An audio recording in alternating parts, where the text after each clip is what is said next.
if you didn't have a good fireman, you may as well stop at home and throw your shovel away. You know, it wasn't a job for a mamsy-pamsy, you know. You're not going to get away with it. The first day I went out on my own as a guard, that was quite an experience, you know, because you knew you were responsible for the trade. You're travelling on the old, well, God's most wonderful railway, the old GWR and the old Cambrian line.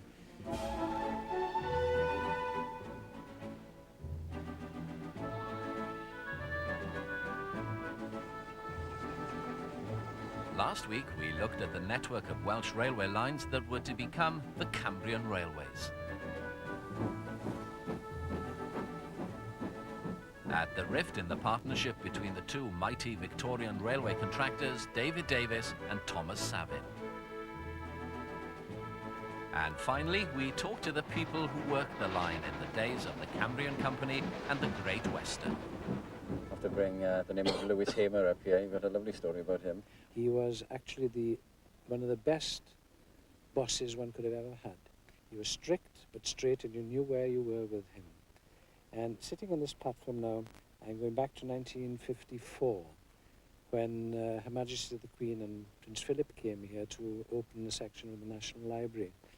And the railway station had been really dolled up, as it were. It had been painted for about 18 months. He was rather nervous on that occasion, and he'd been over to the Cambrian Hotel and having some liquid refreshments, I would say. And the royal procession came, and Her Majesty's Queen spoke to him, and then Prince Philip congratulated him. Mr. Hamer, he said, I must congratulate you on the way that this station looks. It's most attractive, most beautiful. I suppose it always looks like this. Mr. Hamer, with a smile on his face, bowed and said, yes, sir. And Prince Philip said, pull the other leg, Mr. Hamer. I've been through Aberystwyth before. He said, it didn't look like this then. Thomas Savin now started looking towards North Wales. The Herculean task of taking his line up the coast, which was punctuated with estuaries and cliffs, was a fearsome task even by today's standards. Ynys and Aberdyfi are separated by the Dyfi estuary. A ferry at one time would have taken passengers across the water. Efforts were made to span the shifting sands, but from 1867 it was decided to girdle the estuary and create this isolated junction to connect trains between North and West Wales.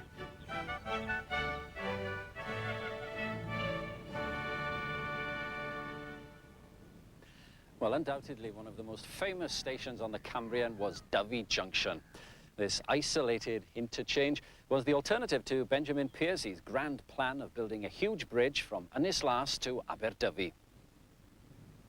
Well, the signalman here must have had the loneliest job on the railway. He couldn't even drive to work. He could only get as far as Llandyfi. That's about a mile away. And then he'd have to cycle along a footpath. But Dyfi Junction did have one rare distinction. It was situated in 3 counties. The station master's house was in Meirionnydd, the platform here was in Montgomeryshire, and the up-distance signal, that was in Cardiganshire, which is not bad for a station with no exit. There was a proposal to build a viaduct across the estuary, superficially very similar to the Great Viaduct at Barmouth, with a number of short, straight spans. But after sort of trial borings and sort of experimental work, they found that the sand was so deep that it was very difficult to drive the piles down sufficiently far to provide a firm foundation for the bridge.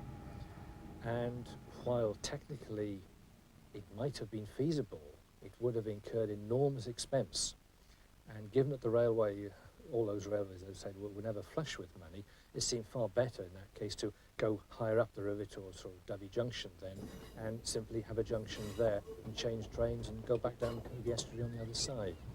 But certainly drawings exist of this viaduct, very detailed engineering drawings, which shows that considerable effort was put into it. But at the end of the day, shall we say, they were beaten by the sand. The popular belief is that the surveyors of the day were a little bit inebriated and failed to find an adequate foundation for the bridge. There were political reasons, in addition to obvious practical difficulties. Not every director was for it. The maritime interests in the Aberdyfi area were also very much against it. Some were for it, mark you, that has to be said. It wasn't a clear split. But it was a very complex issue. Litigation lasted for 2, 3, 4 years, and it all proved to be very expensive. Having circumnavigated the estuary, Savin took his line into the then thriving seaport of Aberdyfi. From here, the Cambrian Company were later to start a steamer package to Southern Ireland. London, anxious to protect its interests in a Holyhead company, threatened a rate war, and the Cambrian withdrew. The Cambrian line has always been exposed to the worst weather imaginable. Avalanches and Atlantic rollers buffeting the cliff face and washing away miles of track has been an expensive problem to deal with.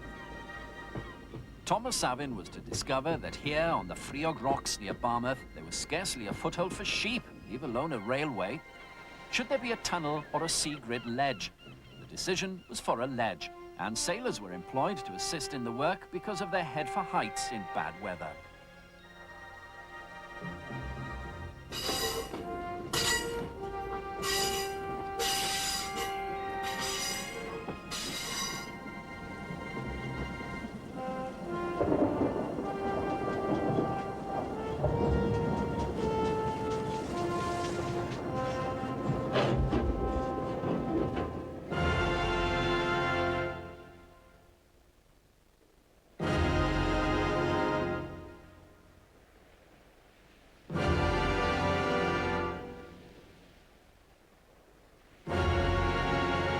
Two past disasters on the Freog cliffs. One in 1883 when the engine plunged over the side, leaving petrified passengers on the ledge. And the second accident in 1933 when exactly the same thing happened all over again. The third and most horrifying accident on the Cambrian Company's logbook took place in another location between Newtown and Abermule in 1921. 17 killed and 31 injured when the tablet system, which allowed only one train at a time to use a single piece of track, failed with disastrous consequences. Learned the hard way. Travelling the Cambrian line today is a much safer business, but it's still a heavy responsibility. There are heavy costs. In fact, the costs of maintenance are falling, but we have some very, very onerous responsibilities because the line is effectively the coastal defence for most of the coast between Machynlleth and Pwllheli.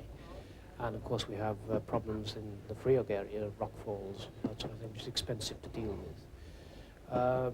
But it's an obligation we have to maintain, and this is one of the reasons we get a public service grant, is to cover on rural lines excessive costs of maintenance in order to maintain the social service. Well, during our journey, we mentioned some of the engineering problems involved in the construction of the Cambrian. None of these were of greater interest than that of carrying the railway over the sand to Barmouth. In fact, there's a story about one very well-known local character who went as far as to publicly undertake to eat the first engine that would cross the estuary. But when the bridge was finally opened in 1867, he was on that very first train. And when it arrived safely in Barmouth station, you can imagine his surprise when he was approached by the official party and led down the platform to where a table for one had been laid. And there he was very politely asked if he'd like his engine baked or boiled. Well, unfortunately, or maybe fortunately, there's no record of his reply.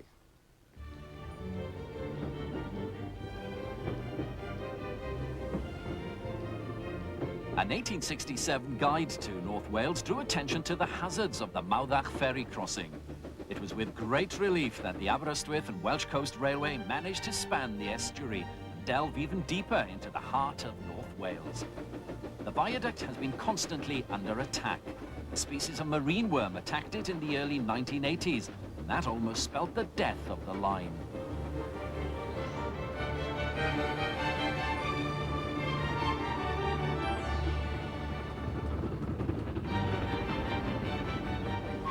North of Harlech, the Traeth Mawr had to be crossed. It was intended initially to take a more direct route between Harlech and Morfa Bychan.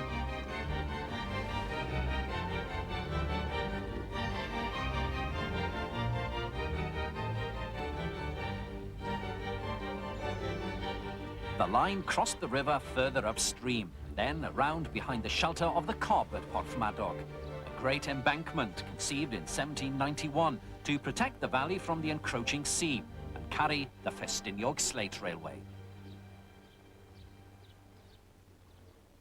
Had it not been for the Cobb, as you can see, that had been built in 1811, then it would have been impossible to build the railway across the estuary. You would have had to, in fact, build a viaduct about 1.5 miles long, almost twice the size of Barmouth Viaduct, in order to get from one side of it to the other. Porthmadog in the old days was a very commercialised centre with the slate industry, and the station at one time, which employed over 100 people, was a very busy centre, and therefore provided a great deal of employment as well. Ivy Lloyd, 40 years on the line. He was even voted Railwayman of the Year. I met him in his Porthmadog signal box in 1984. The box is now gone, along with all the staff that once ran the station. It was a very interesting job, and them days there was a lot of railwaymen, and there was a lot of characters, and we knew everybody, and we were like a real big family. You were also involved with the Cambrian Coast Action Group. Well, yes. What work did you do with them? Well, actually, initially, I was involved with them in the beginning when the line was threatened with closure, as far as back as 1971, when there was a public inquiry held, and the findings of the inquiry was it would be a general hardship if the line would close. Then they came back within 12 months with an alternative bus service for the area, and they reckoned that would never work. So the Cambrian style line is still open. And looking healthy for yes, the future? I hope so anyway. Can you categorically, on record, say that the future of the Cambrian into the 21st century is safe? As far as British Rail is concerned, yes. I mean, we are still subject to Department of Transport coming to us at some time in the future, perhaps, and saying, reconsider it, but we have no plans. The business has gone up very, very much recently.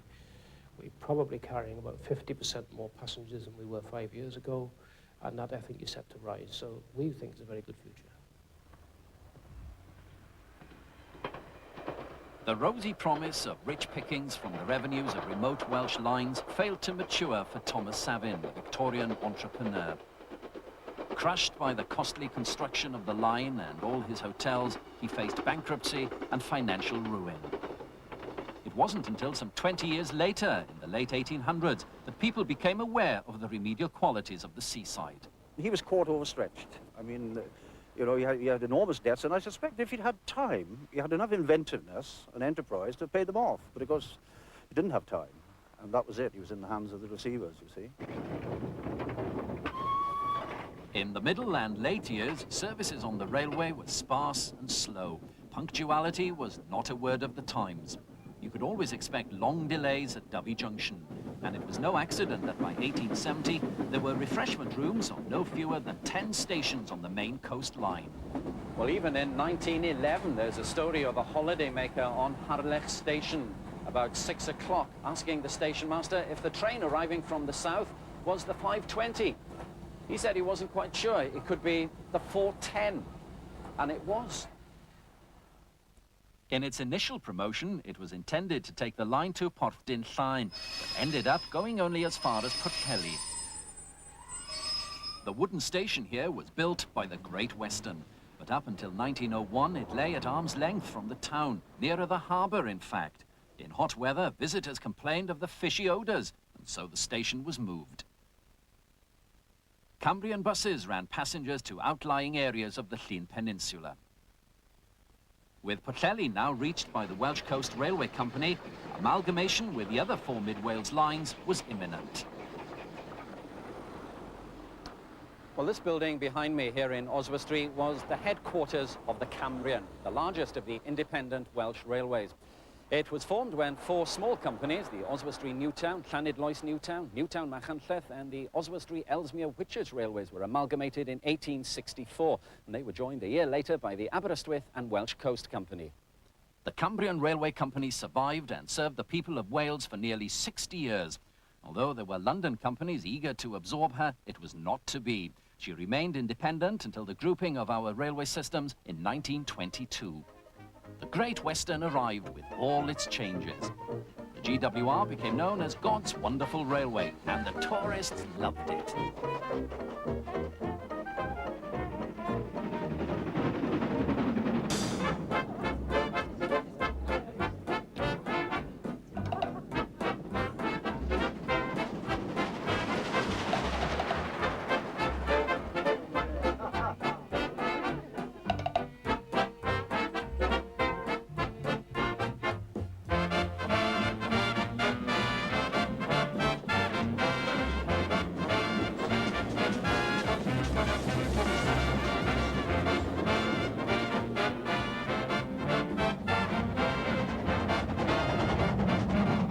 They were very, very happy times. I enjoyed every single moment of it. I was a very proud Western man, very proud always. I liked my job tremendously. I was interested in everything I did and did my work as best I knew how to. It was something to be working for the Great Western, yes. Yes, it was. I think I'm rather proud of the fact that I was a Great Western man. I'm going to get the opportunity of firing Foxcote Manor on the Llangollen Railway. As a driver, what advice would you give me? Well, I don't know the road from there, but that part of the world, but I would say that you've got a good engine, look after it, nurse it where you have to. You nurse it because to give the old pal with the shovel time to recuperate, you see, and it also it didn't take the knocking the life out of the engine, you see. Do you think I'm going to enjoy it? Oh, you will. You'll love it. It's smashing. I'd go up there and do it now.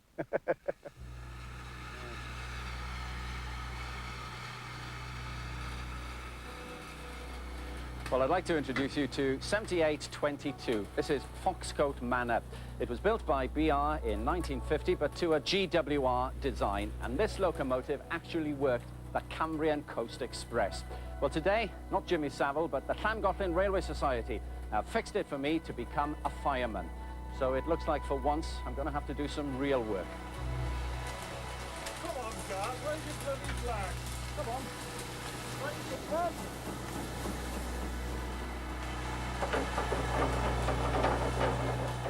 I'm right now.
How did I do, Phil? How did I do? For the first reference, you know, it wasn't too bad. How do you think I'd have gone on the Cambrian Coast Express? You'd have probably got about 100 yards and then run out of steam. You mean I would never have got it up Llanelli? A few years ago, many of us steam enthusiasts were delighted to see steam back on the Cambrian. Was that a success from your point of view? I think people thought it was very successful, and certainly on the weekends we had good loadings, but unfortunately during the week the loadings were very poor, and the service certainly didn't get anywhere near making a profit. I regret to say it, I was responsible partly for deciding to terminate that experiment because it was done before my time as responsibility for the line. But we are in the business of running a business, and where we get a subsidy for our regular services there, we don't get any subsidy for one-off specials like steam trains. It's very expensive to run steam trains. There's a lot of hidden costs like insurance, which are very high, the costs of moving the locomotives from wherever their base is, cost of coal and the cost of manning them. I mean, we have to have a driver and 2 firemen. It's quite expensive. And we have to recover that cost from passengers. A lot of the people who are staying in the Cambrian coast area are not that well off. They're on budget holidays and they have families, and it's nice to see the steam train going past, but they perhaps can't afford to travel on it, and that's no good, of course, from our point of view.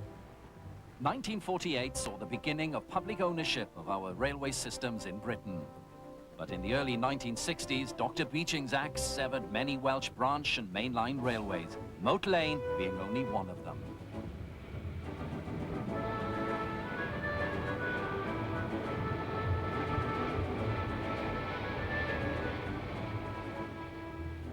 More people were travelling by road transport, and it made economic sense to slash unprofitable railways.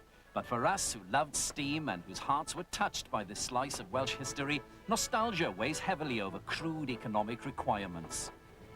We are promised higher speeds in air-conditioned coaches, and the Cambrian line looks promising for the moment. 125 years on, David Davis and Thomas Savin could feel well pleased with the Cambrian line, for they played a major part in opening up the Principality, as did pioneer giants like Brunel and Stevenson in other parts of Britain. But as R.W. Kidner was to say in 1954, here was a railway untouched by industrial squalor. It ran by streams and peaks and along sea coasts that remain unequal for beauty. It fell to its lot to serve a kindly people who thought there more important things than making money, and it was content to do just that.